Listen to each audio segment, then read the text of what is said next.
Good morning, folks. Welcome to Worx. And boy, do I have a gem for you today. One owner, all original. How often did you get to say that? 1977 Honda GL1000 Goldwing. Mechanic owned its whole life. This bike has never been touched by anyone but the owner until now.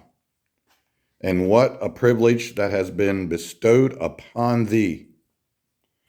As you can see, somewhere along the line, he felt the need to tell people, hey, get out of the way, I'm here. And he installed some nice air horns. And the only other thing we know about is a switch here to the fan.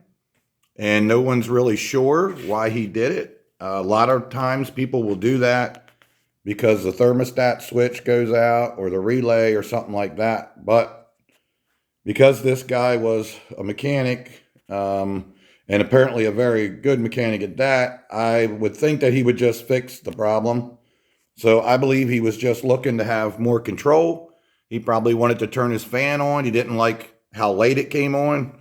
And he could turn it on before the engine ever got warm, not after the engine gets warm. So yeah, he's outsmarting the engineers, basically. You have to forgive me today. It's sprinkling out there, kind of misty and what have you. So we're crammed up in the shop, and please disregard any mess. This is a working shop, and yeah, I'm very busy. So things might get out of place now and then. So anyway, just getting started. Wanted to shoot a video. I would like to wait till the sun comes out, but I got to get busy. You know what I mean? So I went ahead. I got some Marvel Mystery Oil down in the cylinders here, just soaking a little. Not because it's stuck or anything like that, but the bike has been sitting for 15 years now. Unfortunately, the original owner is no longer with us, only in spirit, and we plan to keep that spirit alive. And we're going to revive the bike. The son now is the owner. And this has been like a 10-year process. They been looking around and talking to people for like 10 years, trying to decide who's going to touch this bike. And well, I couldn't express my gratitude enough to the owner for coming so far. He drove over 5 hours. I mean, it's like a 6-hour trip with breaks and everything. And then, of course, he had to do a return trip. He drove a long ways to bring this bike down here. And I did thank him many times for doing so. That's a, you know, I don't take that stuff lightly. So anyway, yeah, big deal. And I feel, like I say, privileged to do this. You know me. I'm a sucker for a good story anyway. But yeah, I'm definitely going to do this bike some justice. And I think that he would be proud to know that Worx is going to bring this bike back to life. Now, in saying that, most people would probably just start dumping gas in there and crank the bike up to see if it'll run. And you know what? I'd almost guarantee this bike would run. But would it run perfect? Would it run reliably? So on and so on. At this point, it doesn't have any brakes. So, yeah, we know the process here. We don't have to do stuff like that. We know what's got to be done. It's got to have all fluids changed, all the brakes rebuilt, carbs cleaned out, tank cleaned out, tires put on. We know the process. So that's what's going to be done. Give you guys a little bit of look of this time capsule. Oh, yeah, I'm sorry. Yeah, you might notice something missing. The side covers, my customer actually has the side covers at the house right now. Didn't feel the need to bring those, especially on a trip on a trailer and what have you. Yeah, he could have,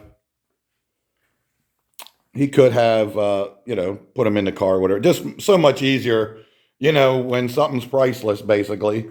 I totally get it. They're at the house. So he does have side covers on it. So the idea, guys, is, and I'll talk more about it here, the story and what have you, but the idea is I get this bike done, and then the owner's going to come back and he's going to ride it to 300 and something miles back home. So we're going to have it very reliable, very street ready, and what have you. Now, I believe he left the dust on it for me. Thank you, Tim. Um, he left the dust on it for me so I could look at it. You guys could look at it or whatever. I believe unless he tells me, he's going to be doing a lot of the cleanup. There's so much mechanical stuff that has to be done that's mostly what I'm going to take care of. We don't want to get, he wants this bike to be revived, but not necessarily restored. Even the patina, this thing was kept in a climate controlled basement for its life basically. And, under a drop cloth and what have you, but still, elements are everywhere. So there is some tarnishing. This is just clear coat on top of aluminum is all that is, folks. Same thing that's on your forks. If you've been following me, because I stripped that stuff off and polished these, but you can see that's just clear coat is all that is. So you can strip it, sand it, however you want to get it off, and then polish that up. But he's trying to decide if he even wants to do that or leave all the patina the way it is. So, I mean, we might clean it off a little, like wash it or what have you, but I'm not going to be polishing this one up unless he decides later that that's what he wants. But I think right now he's struggling with just keeping it looking as original as possible. And I agree with that 100%. I mean, just wash it and that's it. And keep it clean and keep it running and keep it serviced. And again, folks, I, apologize for this terrible walk around and what have you. I'm cramped up here. I got a lot of stuff going on, a lot of work, and I wanted to get something out right away before I start doing anything. And I got it half apart or something. But yeah. That's the story. You know how we do it. This is just an introductory video. I'll be doing all kinds of stuff as we go along, each step or what have you. And it's, I do things in little chunks. It's not going to happen quick. Nothing can happen quick around here and still remain the same quality that everybody expects. I take my time. I'm very thorough, and it's right when it's done. And the guy will be able to ride it home, ride it to Florida, ride to California, wherever he wants to ride it. So that process takes a little time, especially when you got 10 other bikes you're doing at the same time. All right, guys, that's good, I guess. Sorry about the lighting here. Let me give you a little shot. It usually makes it worse, but I put a little light on the subject on this side. This side fared out a little bit better. Not as bad, the tarnishing on this side. But there is some. This bike will clean up so nice without having to polish everything.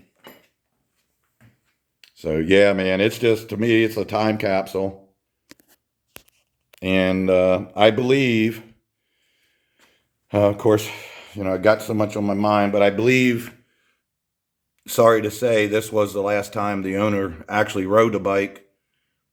My customer confided in me that, towards the end, he was getting real sick and really shouldn't have been out riding and what have you, but he always kept the bike running and inspected and everything until he just absolutely couldn't any longer. So the son did ride it, I think once or twice, back around that same time, 2011.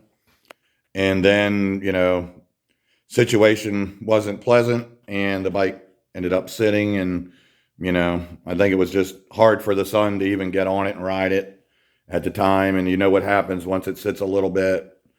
Well, you might as well just leave it be until you're ready to do it right. And this has been a long time coming, folks. All right. Thanks for watching, and stay tuned for this.